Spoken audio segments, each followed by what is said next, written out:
pagi teman-teman, kita lanjutkan ya. Ini Lebaran tuh kapan ya Lebaran kan? Senin insya Allah. Senin kapan? Senin pekan depan. Ini hari apa nih? Selasa. Oh, Selasa. Oke ya. Kita lanjutkan agenda kita teman-teman yang sudah punya buku apa itu Dissolving Ego, silakan buka dan dioret-oret.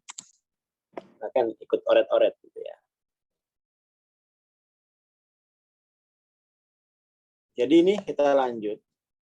Ego bukan keburukan maupun musuh, ya, melainkan hanya ilusi yang perlu dilepaskan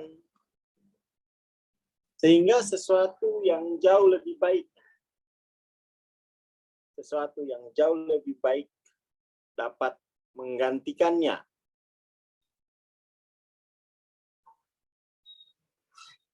Nah,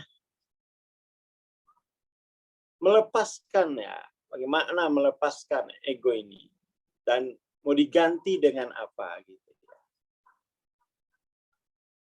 Saya kemarin habis rekaman apa itu buku Biology of Belief. Jadi kita akan ada lagi apa itu produk video rekaman Biology of Belief. Jadi soal melepaskan ego ini, soal melepaskan ego itu teman-teman memang perlu peta ya, perlu peta. Nah, kita lihat.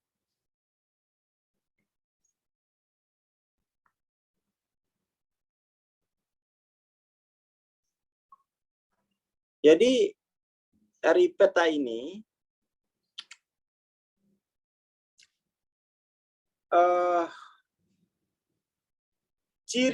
ciri larutnya ego itu setidaknya bermacam-macam gitu ya. Bermacam-macam.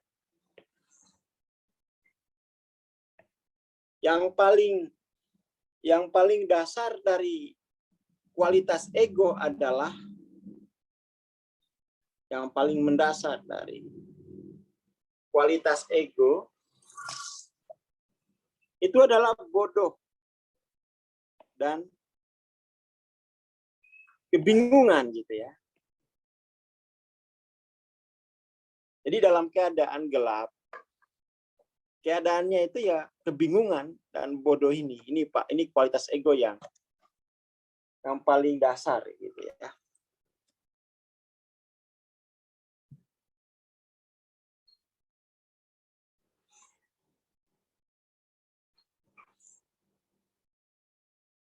Lalu kemudian kualitas kedua itu adalah wilayah yang disebut dengan kebingungan dulu deh, kebingungan dan bodoh ya. Jadi orang bingung itu lebih dari bodoh.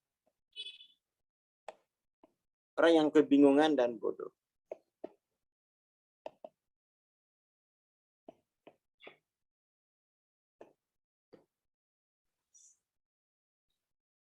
Setelah itu akan masuk pada level kemasuk akalan.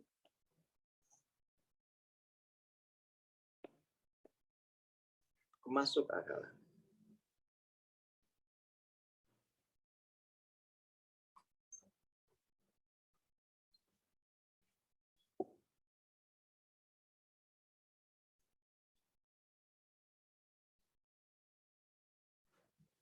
Setelah level kemasuk akalan itu naik lagi ke level apa namanya itu ya, uncertainty Jadi uncertainty ini pasca kemasuk akalan gitu ya. Nanti terakhir kemudian masuk kepada terbukanya visi spiritual, apa namanya ini ya? Nanti mungkin Ustadz Gilman bisa mencarikan istilahnya. Terbukanya visi spiritual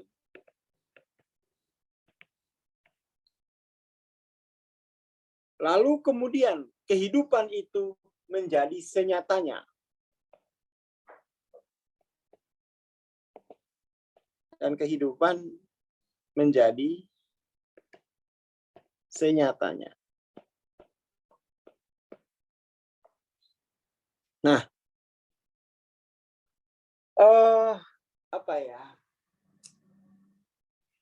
Sekarang itu begini, masyarakat Barat, ya, masyarakat Barat itu sekarang itu spiritnya adalah, ayo rangkul uncertainty, ya, ayo rangkul ketidakpastian, gitu ya. Kredonya adalah tidak ada yang pasti di dunia ini kecuali perubahan. Itu masih level uncertainty. Tapi kalau dari dari hasil belajar saya, pelajari ya membaca Quran, itu bahwa senyatanya kehidupan ini itu sudah pasti gitu. Senyatanya kehidupan ini sudah pasti. Ya, senyatanya kehidupan ini sudah pasti. Nah, kita kadang-kadang itu di apa istilahnya? Di masyarakat pengembangan diri itu masih mengagungkan uncertainty ini gitu ya. Padahal kalau dalam pembelajaran saya itu, pengalaman saya, ada yang lebih tinggi dari keadaan uncertainty ini, yaitu terbukanya visi spiritual, lalu kemudian kehidupan menjadi senyatanya.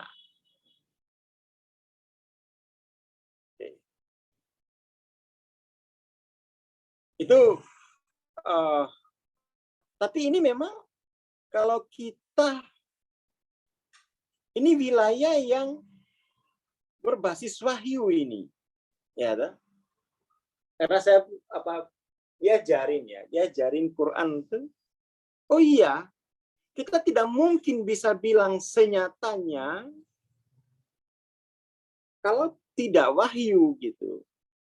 Paling banter kita memang sebagai manusia yang katakan belum ada wahyu, kita paling mentok itu akan di sini gitu. Uncertainty, ada misteri. Ada misteri dalam kehidupan dunia ini.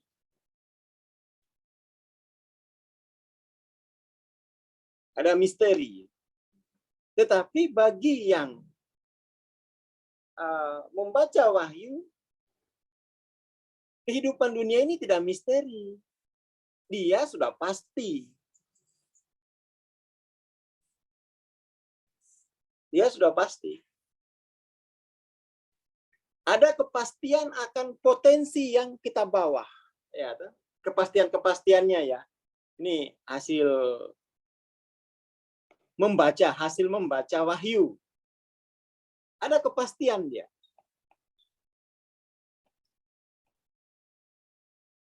Kepastian itu berupa potensi dalam diri. Potensi yang terkandung.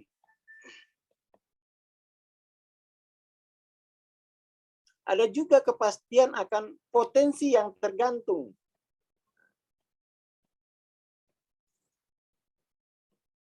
Terkandung sama tergantung itu beda. Tergantung waktu gitu ya. Terkandung dalam diri sebagai ya potensi.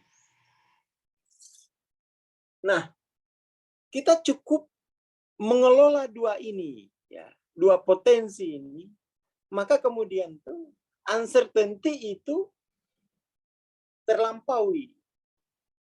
Setidaknya begitu apa namanya ini hasil belajar saya dari diajari gurunya gitu. Ada kepastian, tapi kepastian itu bukan kepastian, dia kepastian potensi gitu ya. Lalu karena sudah pasti potensi yang terkandung, pasti potensi yang tergantung, maka kemudian ya kita tinggal bikin workshop untuk ya mengelola potensi ini, ya kan? Untuk mengelola potensi ini, lalu nanti kalau udah dikelola, udah ini ya dipajang, dibawa ke showroom, dipajang, ya lalu kemudian dipajang untuk banyak-banyakan gitu ya. Itu kan untuk banyak-banyakan di showroom ini nanti kan diperlombakan.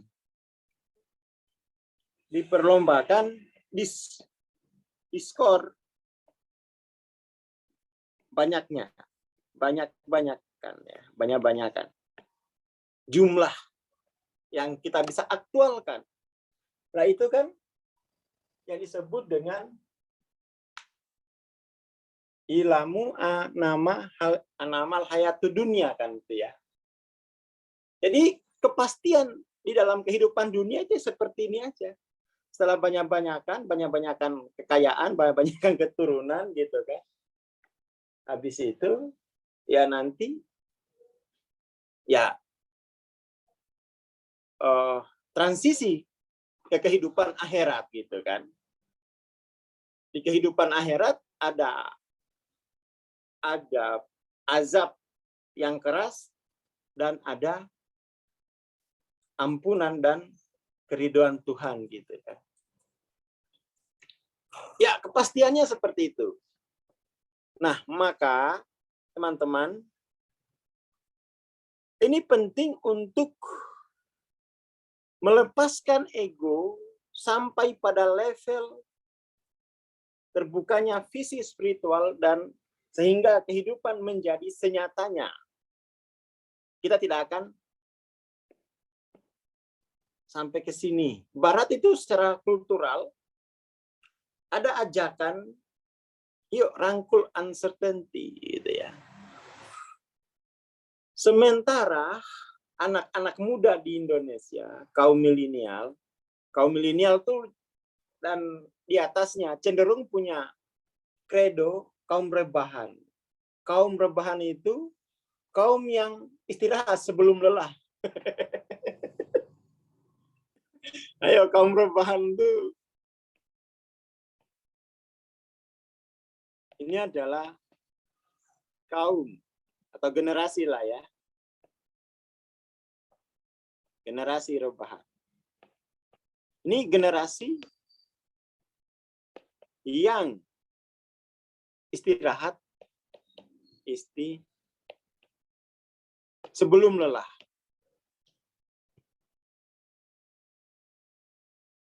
Mungkin generasi yang bingung. Generasi yang bingung.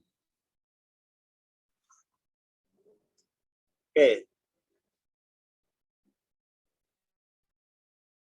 Nah, bangsa Indonesia itu masih level sini gitu. Ini juga ego ini masih ego, uncertainty.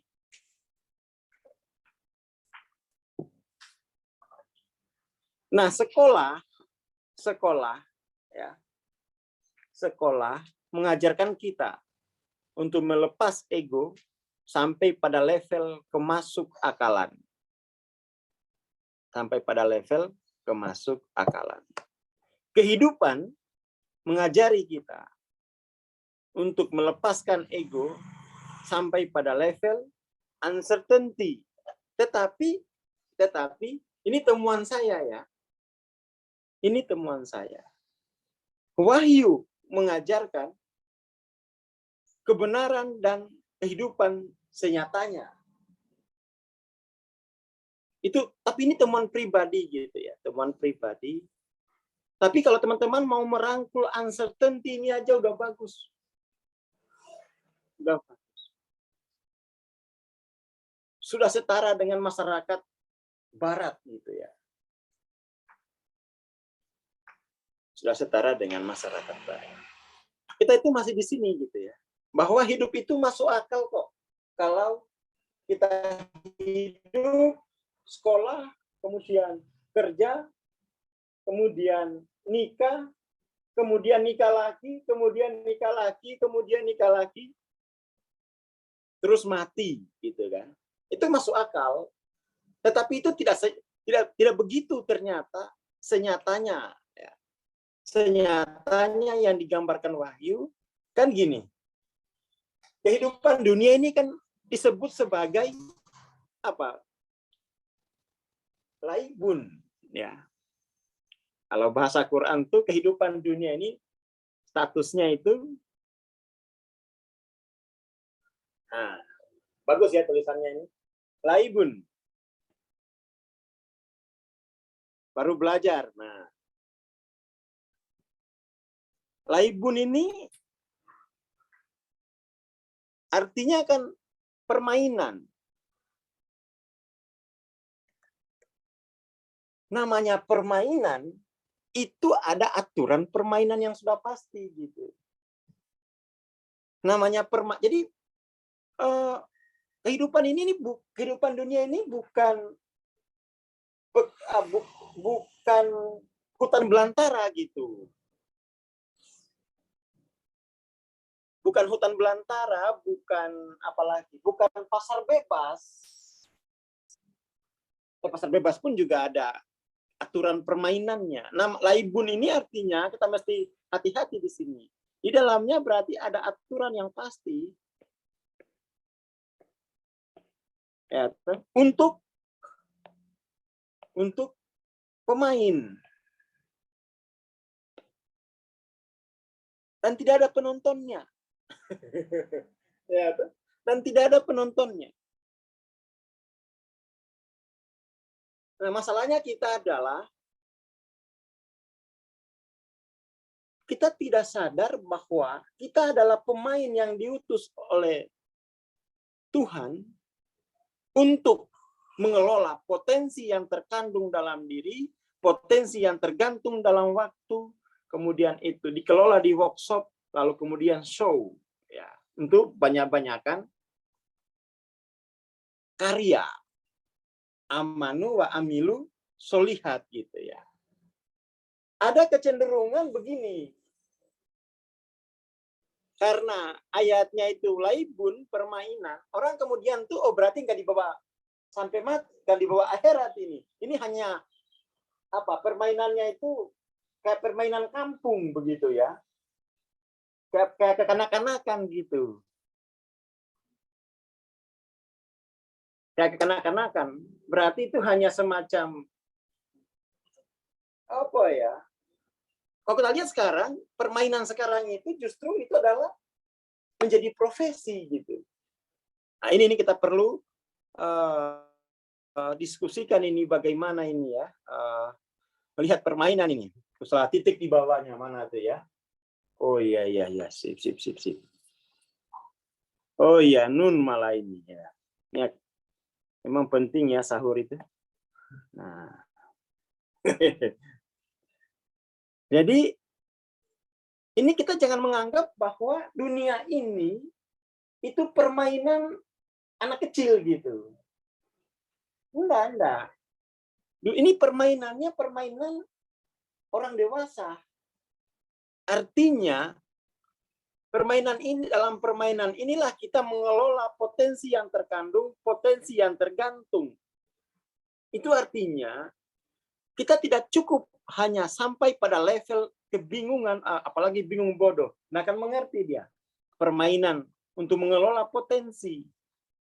Apalagi yang masuk akal pun juga tidak akan bisa terlalu jauh mengelola potensi. Uncertainty cukup jauh untuk menyelesaikan permainan mengelola potensi yang terkandung dan tergantung. Tetapi nanti hasilnya akan kurang banyak dibanding yang pada jiwa yang sudah melarutkan ego pada level visi kebenaran spiritual dan melihat kehidupan itu senyatanya. Ini saya kira kita perlu kata permainan ini, ya. Ini mesti kita lihat dalam konteks permainan mengelola potensi yang terkandung dan potensi yang tergantung, ya, untuk show gitu. Mestinya yang kemarin ikut Paris Fashion Show itu orang-orang beriman. Orang-orang beriman kan memperagakan potensi yang sudah aktual, potensi yang terkandung dalam diri, dan potensi yang tergantung dalam waktu. Sehingga melahirkan sebuah kesenian gitu ya, untuk dipertontonkan. Makanya kemarin ada apa itu ya, tafahur ya. Tafahur. Lalu dari situ kita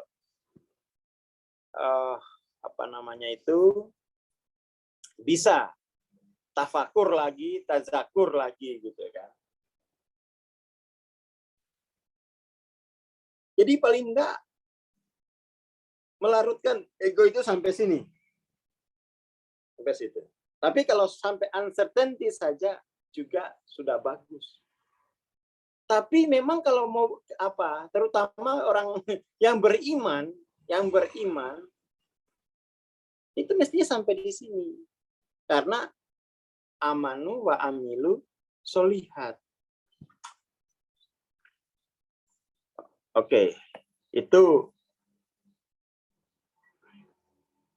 apa yang dimaksud dengan melarutkan ego gitu ya, melepaskan sehingga sesuatu yang jauh lebih baik dapat menggantikannya. Nah, masukkan ke sini gitu, menggantikan dengan ini, dengan kebenaran. Dan kita manusia itu tidak akan bisa ngomong kebenaran kalau tidak berbasis wahyu. Ya toh? Kalau kita tidak pakai wahyu itu nggak bisa disebut kebenaran. Paling kemasuk akalan, ya toh? Paling kemasuk akalan saja. Maka ya ini coba ya terutama kaum beragama gitu ya. Periksa wahyunya. Karena itu adalah kebenaran. Dan dengan dalam kebenaran kita melihat kehidupan menjadi senyatanya gitu.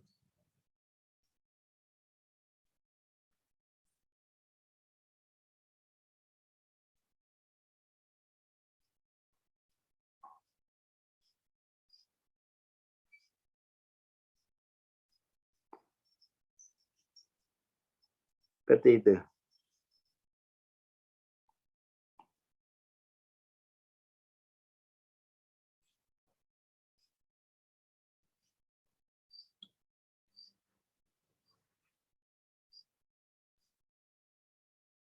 Seperti itu.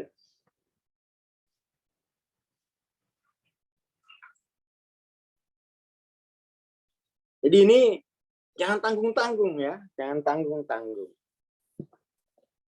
Lalu kemudian kita menghabiskan waktu itu hanya pada level kemasuk akalan aja. Ini saya melihat gejala itu di masyarakat Indonesia.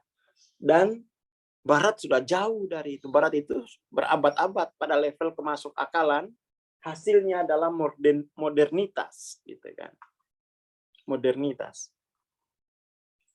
Hasilnya adalah modernitas. Nah, mari kita lihat prosesnya gitu ya.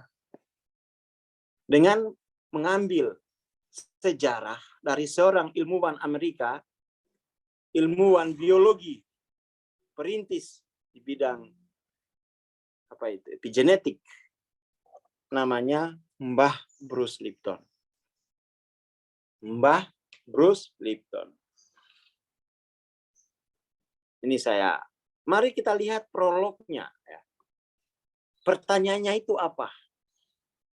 Pertanyaan setelah dia menempuh kehidupan. Jika saya bisa menjadi siapa,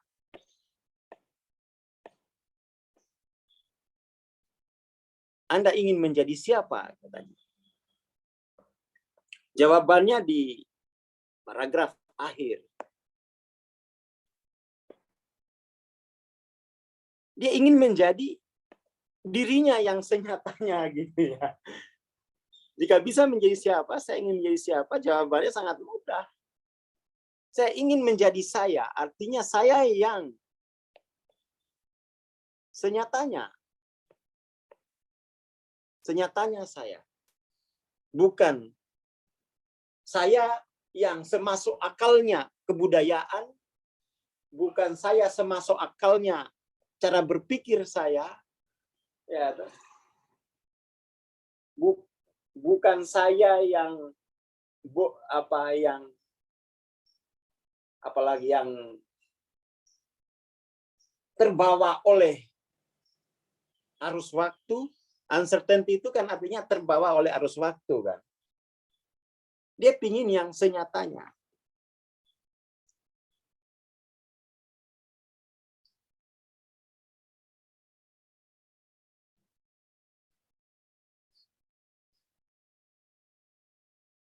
Seperti itu. Lalu kemudian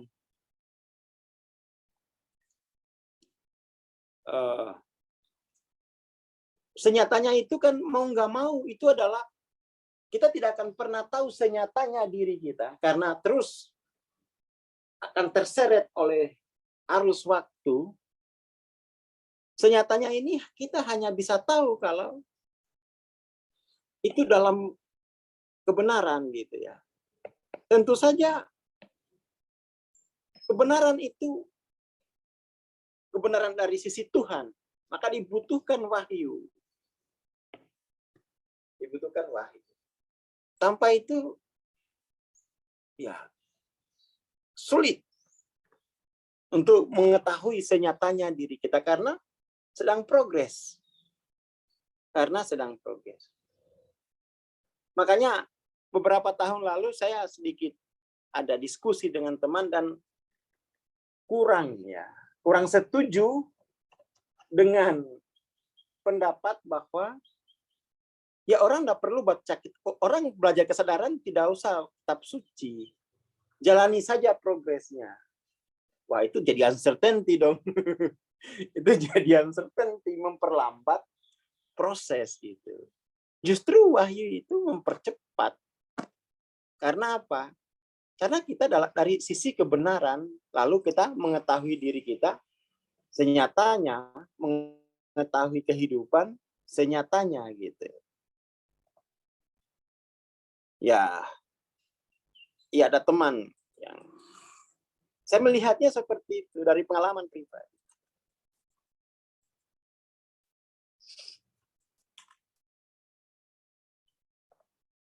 Nah, kita lihat Bruce Lipton. Bruce Lipton lahir tahun 1944.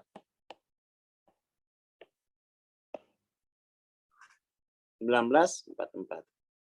66 lulus sarjana biologis, 71 lulus PhD karena memang si Mbah ini ya, Mbah Lipton itu lahir dari keluarga terdidik. Etosnya adalah kalau kamu tidak cerdas, selesai kamu di dunia gitu ya. Keluarganya punya etos knowledge is power. Pengetahuan itu adalah kekuasaan. Itu kredonya. Ternyata itu masih harus diperbaiki ya. Knowledge is knowledge gitu ya. Pengetahuan adalah pengetahuan. Tapi nggak apa-apa, kita setuju dulu dengan kredonya Mbak Lipton. 1971 dia PhD, lalu kemudian melakukan penelitian ya. Dia penelitian mulai dari PhD-nya itu sampai jadi profesor. Gitu ya. Jadi Mbak Lipton itu umur 40-an sudah jadi profesor.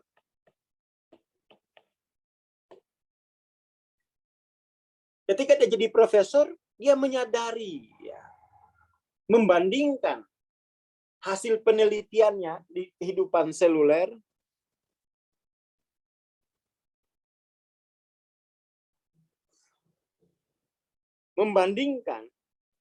maka yang dia temukan adalah dunia akademisi ya. Dunia akademik itu adalah wilayah kemasuk akalan gitu ya. Jauh dari kebenaran apalagi kenyataan. Dia menemukan itu.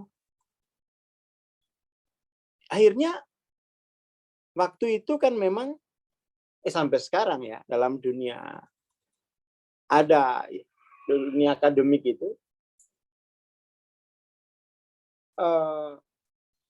paradigma positivistik ya. Paradigma positivistik itu level kemasuk akalan gitu ya. Lalu dia bandingkan, dia belajar kuantum lagi.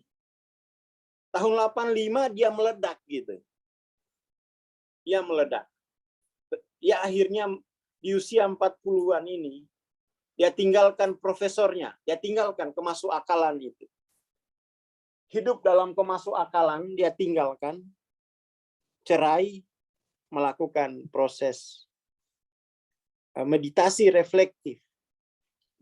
Yang dia sebut oleh Lipton itu, saya menerima wahyu ilmiah, bukan wahyu. Bayangin seorang Lipton aja itu menyebut pengalamannya itu sebagai wahyu ilmiah loh. Ya. Dia menerima wahyu ilmiah katanya. Cariin ya. Gimana kita mau menolak wahyu sementara ilmuwan kelas tinggi ini sudah menyebut wahyu meskipun bukan wahyu agama tapi wahyu ilmiah. Nanti lama-lama ke wahyu agama nih. Saya sukanya Lipton tuh itu. Ntar dulu ya. Saya cariin. Dia menerima wahyu agama. Wahyu ilmiah gitu ya. Bahkan mereka juga sudah menginginkan wahyu. Sekelas Lipton ini. Dia mengundurkan diri, ntar saya cariin ya biar seru. Nah, dia menerima wahyu ilmiah. Nah, yang menghancurkan kemasuk akalan gitu ya. Yang menghancurkan ketidakpastian gitu. Artinya apa? Di level di usianya yang 40 itu Lipton mengalami visi spiritual. Visi spiritual. Apa yang terjadi setelah itu? Kita lanjutkan besok. Kita lanjut besok. Oke ya. Ini seru ini seru. Ini kita lagi rekaman juga. Seru perjalanan Lipton itu. Tapi dia menyebut wahyu ilmiah gitu ya. Wahyu ilmiah.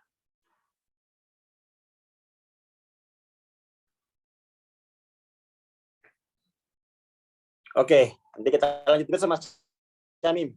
Dari saya itu perjalanannya masih seru gitu ya. Seru. Terima kasih. Assalamualaikum warahmatullahi wabarakatuh. Waalaikumsalam warahmatullahi wabarakatuh. Terima kasih Bang Aswar. Terima kasih teman-teman. Insya Allah kita sambung besok pagi ya. Ditunggu aja waktunya di grup ya. Terima kasih. Selamat menjalankan ibadah puasa. Wassalamualaikum warahmatullahi wabarakatuh.